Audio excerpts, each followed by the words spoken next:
इयं भाषा मृता भाषा इति कैश्चित् मूर्खैः एवम् उच्यते।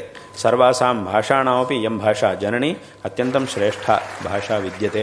इयं भाषा यदि जीवति तर्हि अन्याः भाषाः जीवेयुः, इयं यदि न जीवति तर्हि अन्याः भाषाः नैव जीवितुम् अर्हन्ति। अतः अस्याः भाषायाः माहात्म्यं यदस्ति तत् अस्माभिः कतिपयैः शब्दैः नैव वक्तुं शक्यते। तत्र केचन पूर्वमुक्तरीत्या अस्याः भाषायाः अस्याः परम्परायाः वैशिष्ट्यं ये न जानन्ति भ्रान्ताश्च भवन्ति तादृशाः जनाः इमां भाषाम् अधिकृत्य यत्किमपि वदन्ति इयं भाषा मृता भाषा इति। परन्तु कदाचित् अस्माकं गुरुचरणैः उक्तम् अधुना स्मरामि।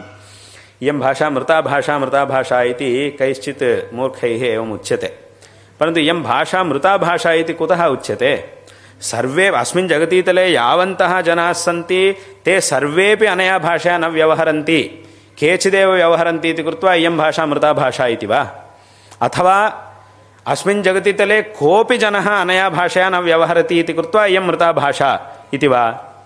इति चेत् तर्हि यदि अस्मिन् जगतीतले सर्वेपि जनाः अनया भाषया न व्यवहरन्ति इति कृत्वा इयं मृता भाषा, केचनैव व्यवहरन्ति इति कृत्वा इयं मृता भाषा इत्युक्ते तर्हि सर्वाः अपि भाषाः मृता एव भवेयुः।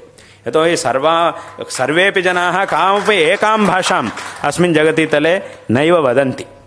तत्तद्भाषाः सन्ति केचन, याङ्काञ्चिदपि वयं भाषां स्वीकुर्मः सा कैश्चिदेव भाष्यते, न सर्वैरपि, जगतीतले विद्यमानैः सर्वैरपि न। तथा नास्ति अस्मिन् जगतीतले कोऽपि अनया भाषया न व्यवहरति इत्युक्ते तथा केन उक्तं? वयं सर्वेपि व्यवहरामः, अनया एव भाषया वयं सर्वेपि व्यवहरामः, बहून् व्यवहारान् वयं कुर्मः। एतादृशाः अनेके ग्रन्थाः, लक्षशः कोटिशः श्लोकाः सर्वेष्वपि ग्रन्थेषु मिलित्वा उपलभ्यन्ते। एतादृशाः अत्यन्तं विस्तीर्णाः ग्रन्थाः अनया भाषया उपनिबद्धाः सन्ति। तत्र जगतः श्रेयसे बहवः विचाराः प्रमाणपूर्वकम् उपस्थापिताः सन्ति। अतः एतादृशां भाषां यदि मृता भाषा इति कश्चिद् वदेत् तर्हि स एव मृतः इति वक्तव्यं। स एव मृतः, न तु इयं भाषा।